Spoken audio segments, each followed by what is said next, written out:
हमारे बहादुर जवानों ने जहां संयम की जरूरत थी वहां संयम रखा तथा जहां शौर्य की जरूरत थी वहां शौर्य प्रदर्शित किया है। अध्यक्ष महोदय,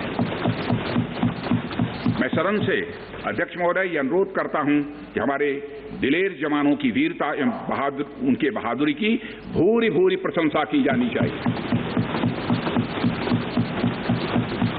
हमारे बहादुर जवान अत्यंत मुश्किल परिस्थितियों में अपने अथक प्रयास से समस्त देशवासियों को सुरक्षित रख रहे हैं। एक ओर किसी को भी हमारे सीमा की सुरक्षा के प्रति हमारे डिटर्मिनेशन के बारे में संदेह नहीं होना चाहिए। वहीं भारत यह भी मानता है कि पड़ोसियों के साथ शांतिपूर्ण संबंधों के लिए आपसी सम्मान और आपसी सेंसिटिविटी भी आवश्यक है।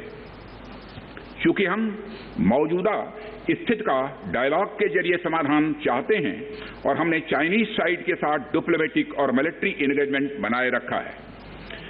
इन डिस्कशंस में 3 की प्रिंसिपल्स हमारी अप्रोच को तय करते हैं। फर्स्ट, दोनों पक्षों को एलएसी का सम्मान और कड़ाई से पालन करना चाहिए। सेकंड, किसी भी पक्ष को अपनी तरफ से यथास्थिति का उल्लंघन करने का प्रयास नहीं करना चाहिए। और थर्ड, दोनों पक्षों के बीच सभी समझौतों और अंडरस्टैंडिंग्स का पूर्णतया पालन होना चाहिए। चाइनीज साइड की यह पोजीशन है कि स्थिति को एक जिम्मेदार ढंग से हैंडल किया जाना चाहिए और द्विपक्षीय समझौतों एवं प्रोटोकॉल के अनुसार शांति एवं सद्भाव सुनिश्चित किया जाना चाहिए। वह भी यही कहते हैं। जबकि ये डिस्कशन चल ही रहे थे, चीन की तरफ से 29 और 30 अगस्त की रात को प्रोवोकेटिव सैनिक कार्रवाई की गई, जो पेंगोंग लेक के साउथ बैंक एरिया में स्टेटस को बदलने का प्रयास था। लेकिन एक बार फिर हमारी आर्म फोर्सेज द्वारा टाइमली और फॉर्म एक्शंस के कारण उनके प्रयास विफल कर दिए। अध्यक्ष महोदय, जैसा कि उपर्युक्त घटनाक्रम से यह स्पष्ट है, चीन की कार्रवाई से हमारे विभिन्न द्विपक्षीय समझौतों के प्रति उसका डिसरिगार्ड पूरी तरह से दिखता है। चीन द्वारा ट्रूप्स की भारी मात्रा में तैनाती किया जाना 1993 और 1996 के समझौतों का यह उल्लंघन है।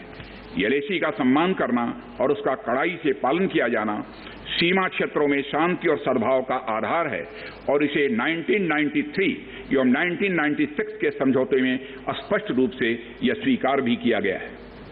जबकि हमारी आर्म्ड फोर्सेस इसका पूरी तरह से पालन करती हैं। चाइनीज साइड की ओर से ऐसा नहीं हुआ है। उनकी कार्रवाई के कारण एलएसी के आसपास समय समय पर फेस ऑफ्स और फ्रिक्शंस भी पैदा हुए हैं।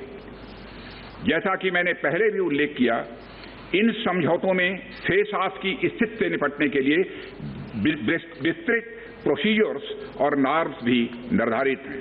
तथापि इस वर्ष हाल की घटनाओं में चाइनीज फोर्सेस का वायलेंट कंडक्ट सभी म्यूचुअली एग्रीड नॉर्म्स का पूरी तरह से उल्लंघन है। अभी की स्थिति के अनुसार चाइनीज साइड ने एलएसी और अंदरूनी क्षेत्रों में बड़ी संख्या में सैनिक टुकड़ियां और गोला बारूद मोबिलाइज किया हुआ है। पूर्वी लद्दाख और गोगरा और कोंकला और पेंगोंग लेक का नॉर्थ और साउथ बैंक पर कई फ्रिक्शन एरियाज हैं। चीन की कार्रवाई के जवाब में हमारी आर्म्ड फोर्सेज ने भी इन क्षेत्रों में उपयुक्त काउंटर डिप्लॉयमेंट्स किए हैं। अध्यक्ष महोदय, ताकि भारत के सिक्योरिटी इंटरेस्ट को पूरी तरह से सुरक्षित रखा जा सके। अध्यक्ष महोदय, मैं सदन को आश्वस्त रहना चाहिए कि हमारी आर्म्ड फोर्सेज इस चुनौती का सफलतापूर्वक सामना करेंगी और हमारी आर्म्ड फोर्सेज साथ ही साथ जिस प्रकार की उनके द्वारा आज भी कार्रवाई की जा रही है, जिस प्रकार से सीमा की रक्षा की जा रही है, हम सबको हमारी आर्म फोर्सेज के ऊपर गौरव है। अध्यक्ष महोदय, गौरव की अनुभूति होती है। अभी जो स्थिति बनी हुई है उसमें सेंसिटिव ऑपरेशनल इश्यूज शामिल हैं।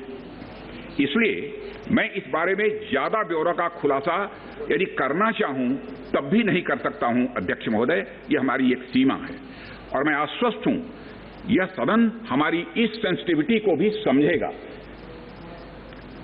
और अध्यक्ष महोदय, मैं कोविड-19 के चैलेंजिंग समय में हमारी आर्म्ड फोर्सेस और आईटीबीपी के तेजी से डिप्लॉयमेंट हुई हैं और उनके प्रयासों को एप्रिशिएट किए जाने की जरूरत है।